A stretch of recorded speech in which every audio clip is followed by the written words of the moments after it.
falling, you say it tastes good when you live on. And night is falling, you say it tastes good when you live on. And night is falling, falling, falling.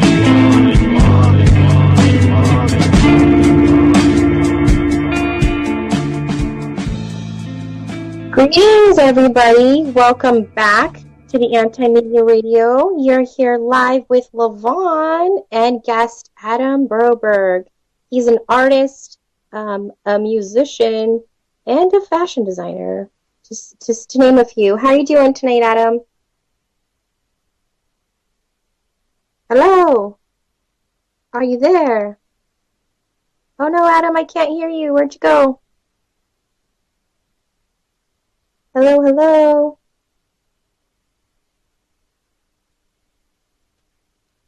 Strange. We did a test call and everything. Guess it wouldn't be a normal Friday unless I had some sort of technical error. Are you there, buddy? Hello, hello? So, while we try to get Adam back on the line here, I wanted to thank you guys for joining me on this Friday evening. We try and balance out the week's news, which is typically shitty and depressing and full of what the fuck are you serious moments. My guest says he can hear me. No, buddy, I can't hear you.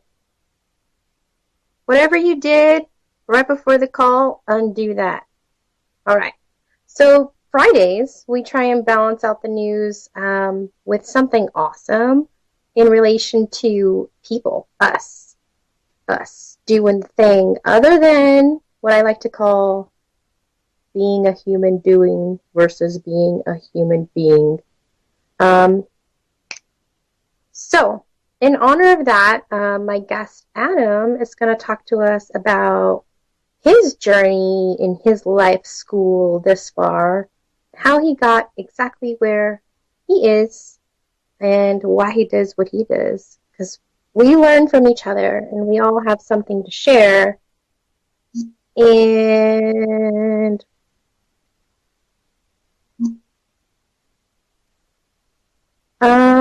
let me try and call my guest right back so we can get him connected here. Sorry for the technical errors. You know I like to be consistent with y'all, so gotta make sure that I have an error every Friday. It just wouldn't be regular, would it?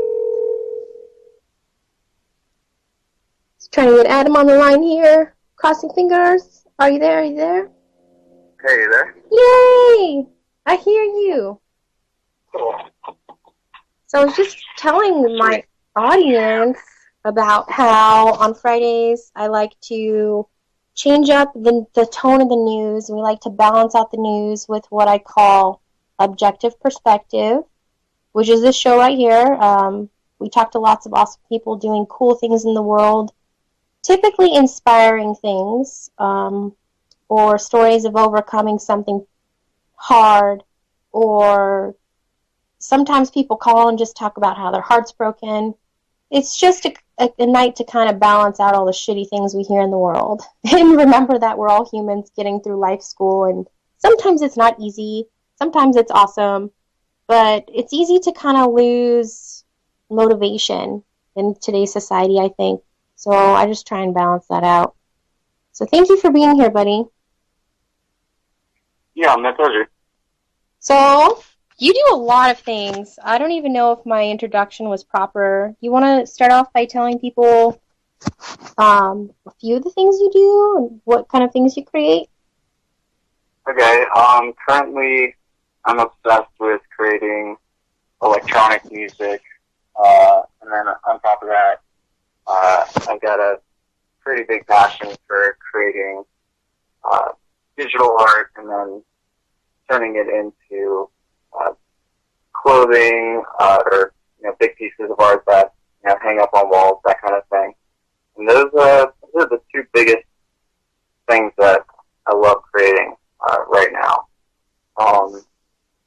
Art used to be my favorite thing, and now I guess music has taken over a bit. But there's some days when I'll just kind of take a break from music for a little bit and just work work on art stuff. I like to keep them in balance, but the thing is since I've been doing art for like 10 years consistently, I need to catch up by doing a lot of music. So, yeah. I hear you. I like that. It's good to be multifaceted. It's awesome that you're an individual that can do a multitude of things. Not a lot of artists have that ability. Like they are a one technique type of creator. Do you think that it's hard? Excuse me. It's hard to be lucrative or make a living as an artist.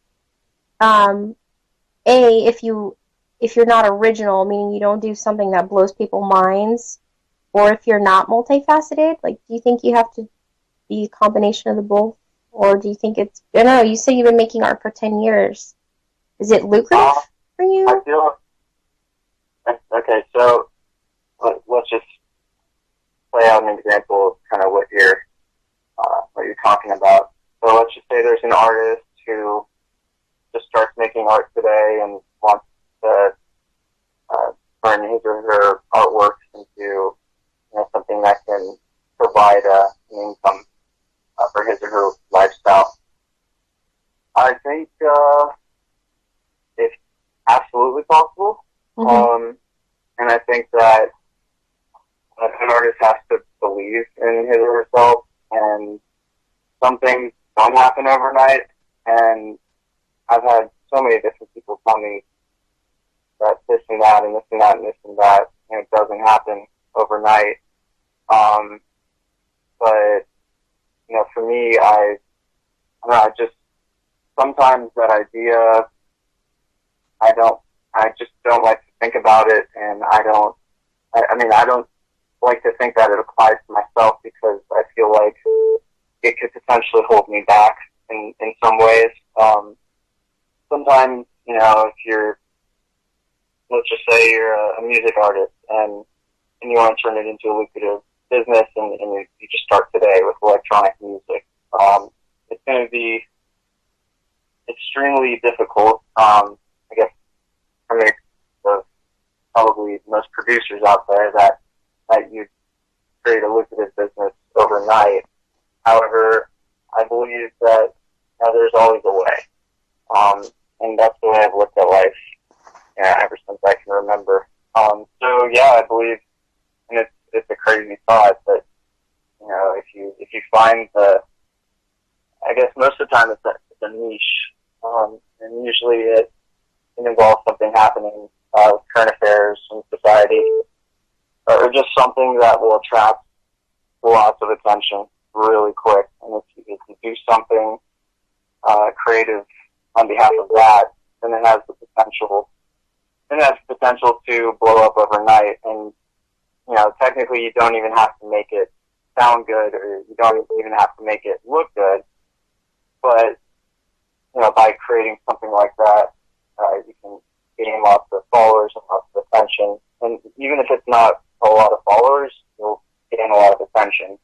And that, in my opinion, is what drives business for an artist that wants to make a living today in this world. Thank you for your response. I like to ask compound questions. I'm sorry. It's just my style. My brain goes, ooh, and this, and this, and this.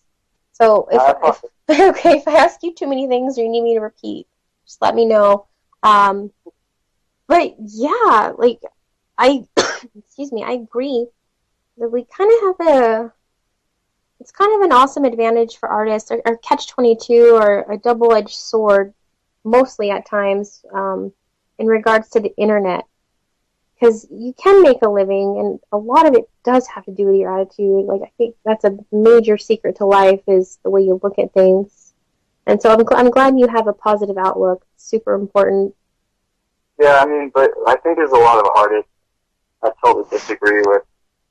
I feel like a lot of artists would call that selling out, where you just do something that makes money and gain popularity overnight and blah, blah, blah, blah, blah. But, everybody's different, and for some people that's their dream, is to sell out, and they might not even know it, and they might deny it, but deep down inside, it might be their dream, and they might realize it when they're like 80 years old and on their deathbed.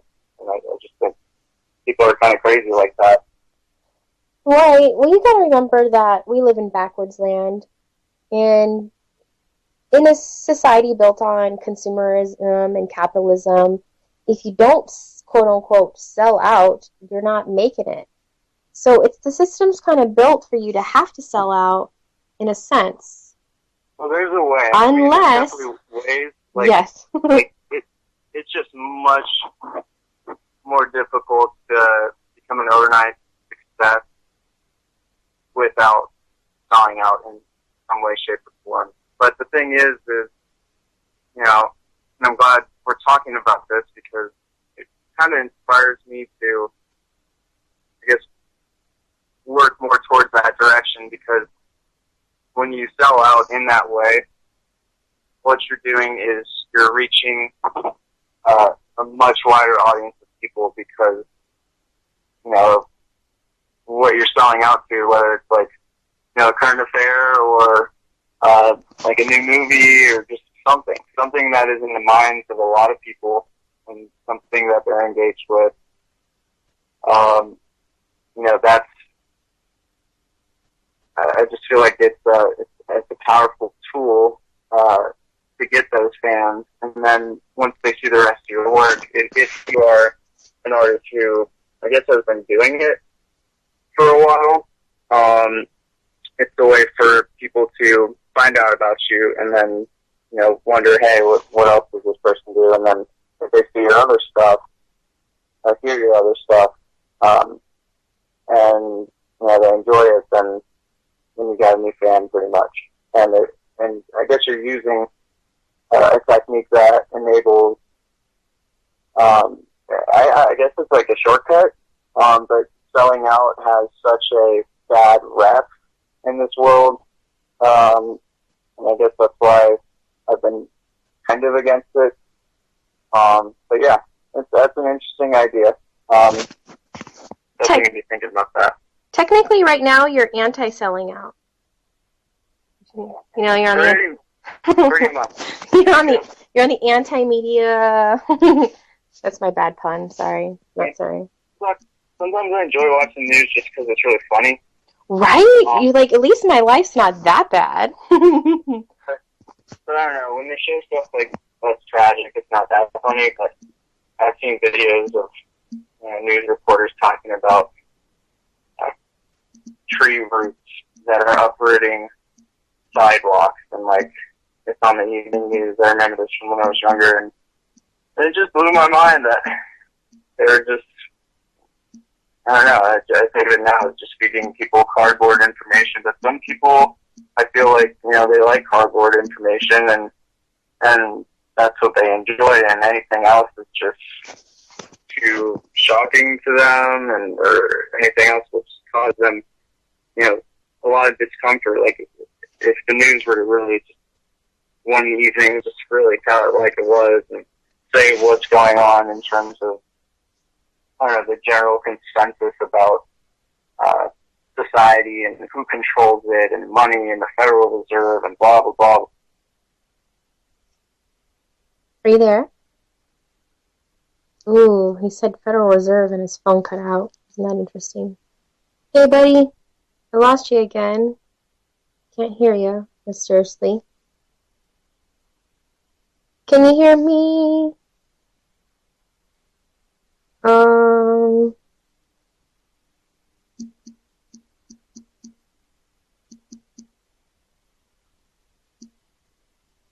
Alright, guys, I'm going to try and call our guest right back. Good old, typical, technical errors. So you get to hear the sing a really awkward song while we wait. Woo! Go team. Alright.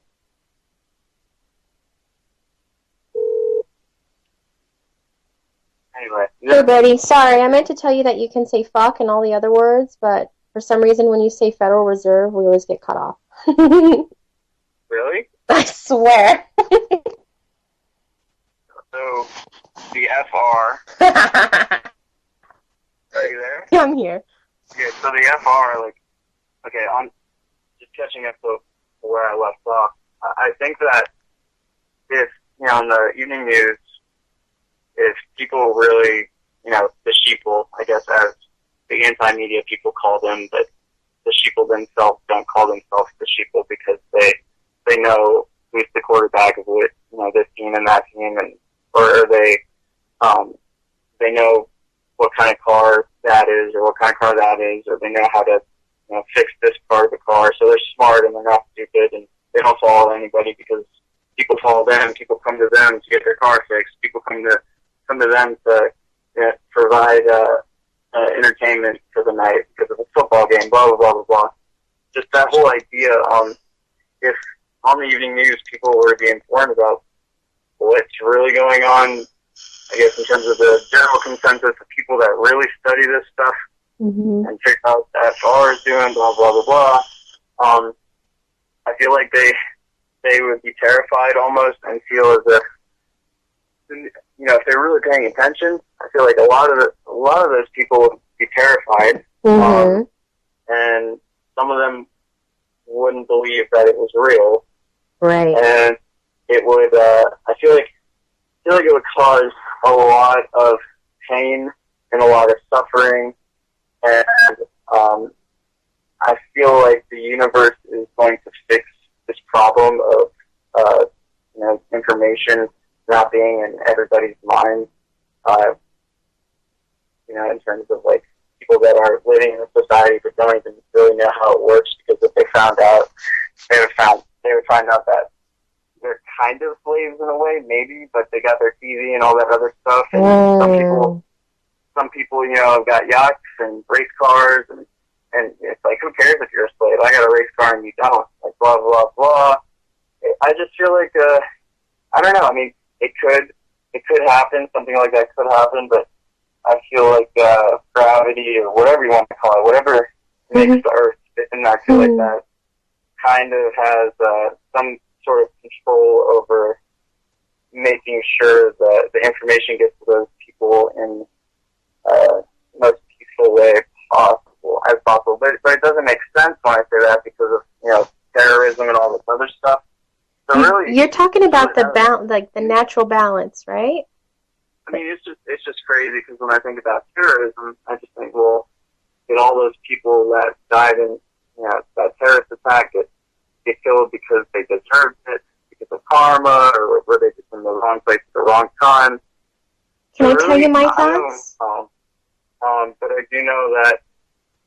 Oh yeah, I don't know, and I know that I don't know, but I have some opinions. And sometimes we'll change about that stuff because I'll really think about it, and then new things will come into my head, and I'll think, you know what? Never mind. Yeah, it's interesting. I like talking to you. You brought up a lot of good points. First of all, yes, it is very scary when you realize that you live in an illusionary world of choice, and that you're actually a consumer, a massive consumer, stuck in a system that you didn't design, that has no rhyme or reason, but you're adhered to it either way. That is a daunting, horrible fucking thing to realize. Trust me. Like, I realized that when I was like 12, and I was like, why in the hell am I on this earth? Why am I even here? Seriously, like, and a lot of Americans ignore it, especially, and you know why? Why's that? They literally cannot mentally process it. It's called cognitive dissonance. It's a defense mechanism, and when you learn something that goes against the core of your truth of who you are, like your false association of character, because what you were talking about earlier, those, what you call them, the sheeple, it's what I call human doings versus human beings. They're just doing. They're doing. Unconsciously doing. And then one day they realize that they can be, and they start to ponder deeply, like you were talking about. It's beautiful that you can change your mind about things based on new things. That's wonderful. Don't ever, ever, ever lose that. Because these people, these human doings, they think about the things deeply, right? And they ponder. And then they get to that moment where they can go, maybe that's not true, or maybe because of this could happen.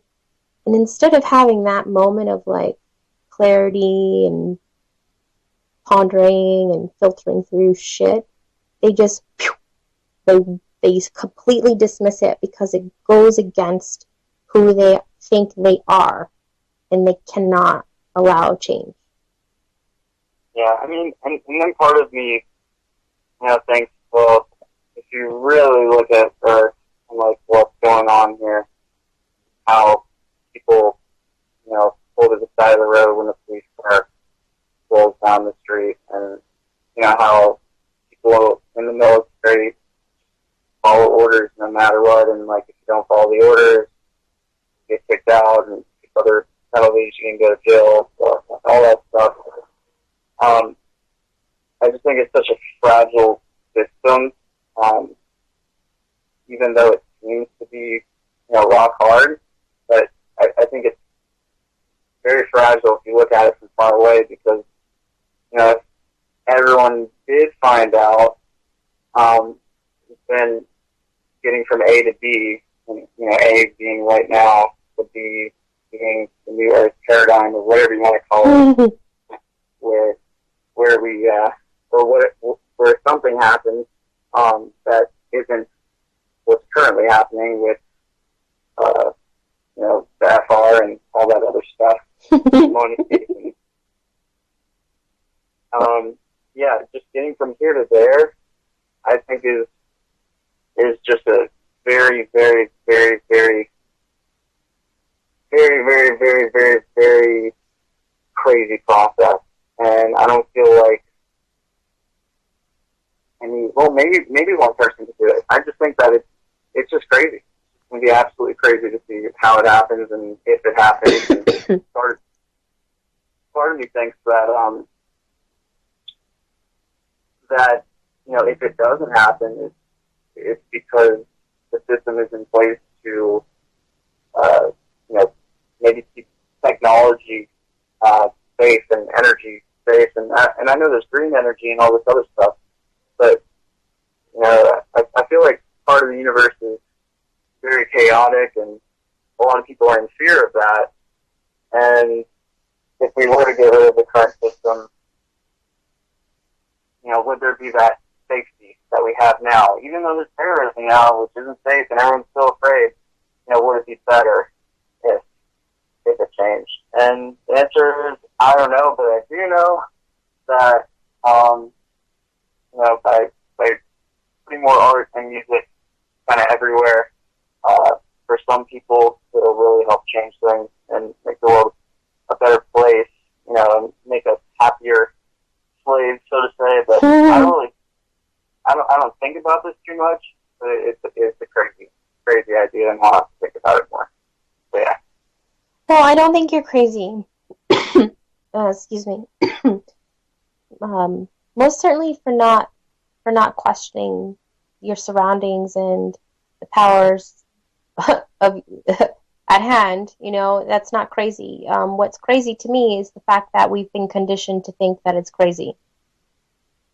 Right? Yeah, I mean, the only reason I do think it's crazy is because when you start looking into this stuff, I feel like you jump into this rabbit hole, and it almost never ends, because you don't know, I mean, there's just only, if you're not in the inner circle of people controlling this regime on Earth, then I guess how are you supposed to know that there aren't people controlling them, and then people controlling the people that are controlling them, and just infinitely beyond? Oh, dude, you want to get into fractals? Here's the thing. I know you love fractals because I've seen your art, but you just literally described a fractal. And that's the thing, Adam, is we are fractal. Think about it. You and I are comparable to cells in a body, right? Except we live we live on the earth. No, we live in it. Think of all the layers of atmosphere above us. We're like encased inside of a cell, if the earth was a cell. Right? Yeah. And then inside us, are smaller versions of us. Everything is a fractal. If you get down to the science and the math, that's exactly what it is. It's crazy. Just don't stop the time, okay? Just don't stop the time. Oh, we already stopped the time, man. We're already in the past. Oh yeah, something really cool that I like to think about is because it takes time for travel. Mm-hmm. Like you know how people say like the stars, you may be looking up in the sky and you may be looking at a star, but it really might not actually be there because it exploded a long time ago, but the light is still shining when it didn't explode. The same concept applies to you looking at let's see, a TV playing a movie, and when you're watching the movie, you think, I mean, it's just natural to think that the movie's present, and that's happening now, but really because it takes time for the light to travel from the TV to your eyes, you're constantly observing the past, and then if you hold up your hand and then look at your hand, you think it's there right now because it's connected to your body, but no, it's not, because what you're looking at is in the past. It takes time for the light from your hand to travel to your eyes, so you're not seeing it right now. And where this all leads to is this kind of crazy theory that I've had for a while, and I've had all kinds of people tell me, wow, that's genius, and then other people tell me, wow, that's crazy. Oh my God, I can't wait to hear it. Tell me. Well, just the whole idea of the imagination being now, and in that sense, if everything in this world is the past, then the imagination is The future. Either the future or the now. But I think the imagination would be the now, and the future would be the past, because the past hasn't happened yet. And when you think about it, it takes time to process those thoughts. It takes time to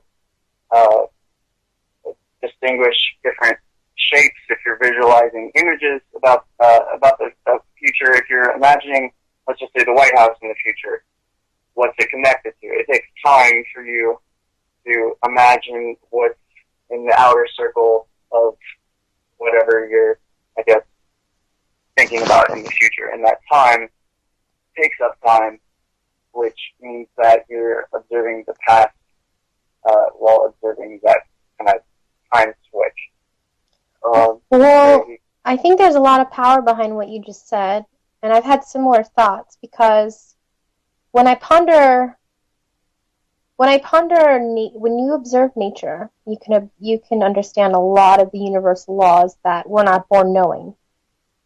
For existence, I know that it's nature's intention for me to be my absolute best because of homeostasis. If I wasn't supposed to evolve and be my best at every moment, then why would my cells strive for that? Right? That's got to be the purpose of my being, is to evolve. Wait, why would you strive for what? For homeostasis. Like, your cells are always cleaning, always repairing. That's like the purpose of your body.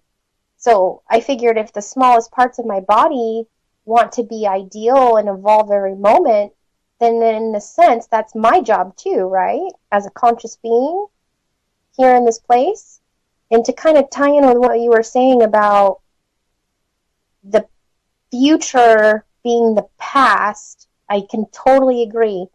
Because why would the powers at hand, whatever you call it, the elite, whatever, why would they spend so much effort trying to capture the essence of my mind? Why is my consciousness and my attention so important?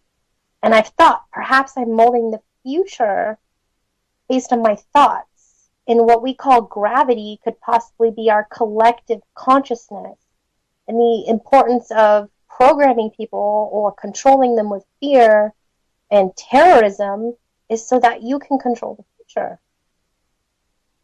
Yeah, that's right there. That's an epic movie, bro. We just wrote a movie, all rights reserved, trademark that shit, Lavonne and Adams film, don't you touch it. And there goes the capitalism. See, I'm programmed that way. Damn it. Yeah, and another thing that is like connected to the whole idea of the light taking time to get to your eyes. I came up with this a while back, but it's I haven't thought about it in a while. It goes like, if your dreams haven't come true yet, don't believe what you're seeing because it's not happening right now.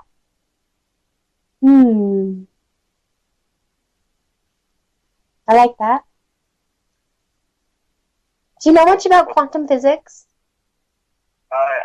Yeah, I like quantum physics. You're basically describing a lot of the principles behind it. And I love quantum physics because we've sorry, I'm using my vape pen. I'm taking dabs right now. Woo! Dabs in the vape. Sometimes it chokes me out though, excuse me. What I like about quantum physics is that it allows us to demonstrate a lot of the unknown, the things that we would otherwise dismiss or call pseudoscience. Previously, we can actually demonstrate. Like, we've been able to demonstrate that particles are attached from very far distances, which would tie into the collective consciousness theory that a lot of people have. They're attached like one or attached like touching? Energetically. Like, say that I wanted to send you some energy, right? Say that I said to Adam, I'm going to send you my blessings. I'm sending you all my positive thoughts, all my positive vibrations, right? Sending it to you right now. We could physically capture that energy if we had the right equipment that I just sent to you, is what quantum physics has shown us. So, where's the equipment at? There's a lot of different things. Thermal imaging is one of them. And all this other fancy equipment. But these are the things that our society is aware of, and those are the things that are suppressed, like the things that could evolve our consciousness and propel humanity into an entire regenerative type of lifestyle is suppressed. And I wonder why. What would be the point of that? Like, and it makes one wonder that if it's not something as miraculous as we think, but who knows? I think it could maybe be because there's some people in life that are like the big gorilla with the silver back and but just human, and they're just like, hey, look at me, I have the biggest house, I've got the biggest this, I got the biggest that, I've got the most this, I got the most that, I got the most money, blah blah blah. It's just like ha ha ha. Life is competitive. Look at nature. The gazelle runs away from the lion. Lion almost always catches the gazelle, but sometimes they get away. I think there's a huge competitive thing going on with the people that control, that suppress technology. And if there's not, then I guess they wouldn't be competing, then they would be collaborating, and then who would they be working with? And the question is, are they working with something else that is out there that's convincing them, that's not human, whether it's like some kind of demonic stuff or alien stuff or just something crazy. Mm-hmm. If you research into people that may control that suppressed technology, you'll find out that some of them seem to do some crazy ritual stuff, but crazy. Yeah, I mean, anything can be seen as a crazy ritual, like going to the grocery store every week. That could be a really crazy ritual depending on your culture. Yeah. But I do hear what you're saying, though. There is a lot of interesting rituals that go along with certain cultures. The gravity. So the collective consciousness gravity yes. is making it if that's controlling all this right now, do you think that you can increase your force on gravity through intention, or no? Or do you feel like more, if you get a bunch of people together? I have a hypothesis that would take a lot of energy, but before I pass into another realm and leave this body, I'm so glad you asked me. I've only told one other person this, but I have this theory that what we call gravity is us, and I want to prove it. I think that if I want to prove it. Yeah, I think what we call gravity is our collective consciousness. And I do think we could have an effect on it. And I think that if I got enough people to like collectively meditate on the same thing, maybe I could lead like a worldwide group meditation one day when I'm like a super old lady. And I wanna have a demonstration or a massive experiment to see if we could like all consciously do something together that's noticeable. Like, wouldn't that be amazing? Yeah, I had some crazy thoughts in the past that I'm now unsure of. I mean, they're still there as possibilities, and I don't know if technology would help, but let's just say you get like, I don't know, 1 million people gather together and to imagine, I guess, just something. Would you, is your theory related to that something happening in that instant and all those people collectively experiencing that something, or is your theory involved with a bunch of people getting together, imagining that something, and then, stopping that collectiveness kind of thing, and then spreading out, and then going off into the world, and then acting upon that something? I mean, it wouldn't be instantaneous, but I think there would be that natural delay, like the sun rays take a certain amount of time to get to Earth. I think that there would be that natural delay, but I think it would be, I mean, gravity's pretty instantaneous, right? I don't know. It's just an idea I have. Like, my point is that we're way more powerful than we know. I've studied the human body for over 10 years, and I've physically touched over 200,000 people because I used to work in a healing center. I feel the energy people generate when they're well versus not well, versus in a good mood versus in a bad mood. People, you can feel people, like when you hear your favorite song, when you hear somebody talk with passion, or when you hear a certain tone, you feel it, right? Yeah, like, all that, it kind of made me think about oneness, and, when one who doesn't know about oneness discovers oneness. I don't know, for me, when it happened to me, I was like, oh my god, I need to somehow share this with the entire world. And then slowly over time, I started realizing, or not realizing, but just thinking, well, what if, like, what if there's people that, were born to never understand it, were predestined to never understand it. I like the saying, life's like a waterfall, we're one in the river, we're going to get off the fall, by pushing them down in their song Ariels, but I got the theory that before we're born, we're somehow way more connected than we are right now, which is kind of represented by the waterfall. But then when we die, we get back into the bottom of the waterfall. But in terms of that oneness idea, I just think that,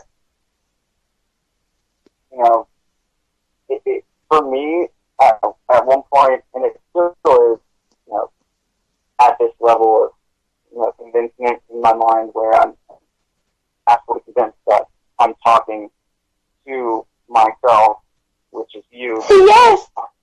But I'm in your body, and yes, we've had different bodies, we've had different child memories, we've had different experiences, blah blah blah blah. But we're different, but we're the same. We're just energy. This energy you're talking about, and if you don't believe in energy, everything is made up of atoms, and if you look at it that way, then And Well, those are the words. Those are the words I know to describe it. You know, those are the tools I have to tell you about the thing I know. But I believe very much in energy. You know, that's what we are. well, yeah, I mean, science, modern day science that's widely accepted by pretty much everybody. Like, pretty much everybody that learns science realizes that everything is made out of atoms, and but it just doesn't look like that when you look at a tree and then look at a car, and they look different. But if you use the knowledge that society teaches you, teaches to the people and just to everybody, then it just doesn't make sense, because why is it different if it's all the same? It's perception, like you were talking about earlier. My motto is change your perception, alter your world. And I've lived that. And I'm sure you have too, based on the way that you're speaking. I feel like being part of the waterfall is personal to me. You know, like you have your place in the waterfall, I have my place in the waterfall, and I'm where I'm supposed to be for me so that I can get where I need to be for everyone else. And like, yes. And isn't it amazingly spectacular how I'm me and you're you, and Gandhi was him, and Jesus was him, and Buddha was him, and all these people throughout history from different cultures, different demographics, have all said the same thing. I wonder how that is. Yeah, it's crazy when I think about that. I think a long time ago, or in every single moment, if you try to stop the time, I feel like you can, I guess, reach out to that nothingness / everythingness, because when you stop the time, and music with beats helps me do it. Meditation helps other people do it. It's like one beat versus a bunch of beats if you're listening to house music or electronic music or any kind of music with beats. I feel like those beats can sometimes help people connect with timelessness. Like if you ever hear a song and if the song just makes you, I don't know, get goosebumps, or the song makes you lose track of time and you're just in that moment and it feels really good. I feel like what that is it's like almost like a portal, because if there's no time, then there's 100% space, because we live in space-time. This is another one of my theories. Tell me. It's the whole idea that if you want to access all space, then you need to go through some kind of portal, because it's pretty much impossible. Like, it doesn't make sense. But I was, through crazy thinking and meditation and all that, I realized, well, it seems like the simplest way to access everything would be through nothing, which is what happens when time stops. And I guess where I'm getting to is the whole concept of that everything, like what is it, and what do you feel when you stop time, and also what do you feel when you don't stop time, when there's just time and no space. What is it that you feel when there's no space and just time? Anxiety. Is that everything still there, or is that nothing still there? And essentially, what this is all getting to is the whole idea that everything and that nothing, I feel like, it's mind-blowing. I feel like it's just so beyond our Comprehension. Our brain's ability to figure it out that we can't, but we can kind of feel it and kind of see like parts of it and clusters of it. But I feel like it goes forever, and I feel like it got bored or something and evolved, or it was always this way. It decided to make you and me different out of it, and it is us. But because of the way the FR works and press technology, maybe it doesn't want us all to know that right now. Otherwise, I feel like it would want us to, and we would, because it's like that's the power of all powers, essentially, because it controls time and space. It is time and space. Mm-hmm. So yeah, I mean, it's a crazy idea. It's something that words can really not do too much about, and I feel like if the universe is infinite, or if the universe is like a fractal, the only way to understand a fractal, like you said, is to see the fractal and not do the fractal. Mm-hmm. Well said. I like all that jazz. And also, the universe, I feel like in some aspects is in a fractal too. But that's, I don't know. It's just crazy. It's crazy. when you say crazy, I think you mean overwhelming. And I think it is incomprehensible, hence why humans still don't know why the fuck we're here, mostly. If it's that, but it's also crazy, like the loony bin, like there's a lot of people that think about this stuff and get sent to psych wards, the loony bin, Dude, I'm already considered a national terrorist because I speak against the government and make signs and speak my mind publicly. It's like to be an activist and protest. Like they consider you a terrorist. So the words, it's, what was that? it's just typical of backwards land. Kids are being put on drugs for being kids and wondering why. You and I are simply wondering why. And I think it's a very normal thing to do, and it's sad that it's bred out of us, to sit around and ponder deeply about creation and experience is a taboo in our society. Like everything you and I have basically discussed tonight, which I love, by the way, thank you, is considered a taboo. But that's exactly why I do it, because our creator, our universe, our source, whatever you call it, us, our our body, maybe even, maybe we're just cells in a body. Think about that. Whatever that is, put me here with this conviction. But we all have our own thing. Like B cells repair. They work with T cells to heal. Like white blood cells do a certain thing, red blood cells do a certain thing. What if I'm a certain kind of cell, and that's why I have to speak about certain things that I realize, and maybe it's my job to connect all the other cells, and that's why I do what I do. Maybe I have a pre-programmed little code in me that it knows what to do. Like B cells don't walk around going, why in the hell do I have to do this job? They just do it. They inherently do it.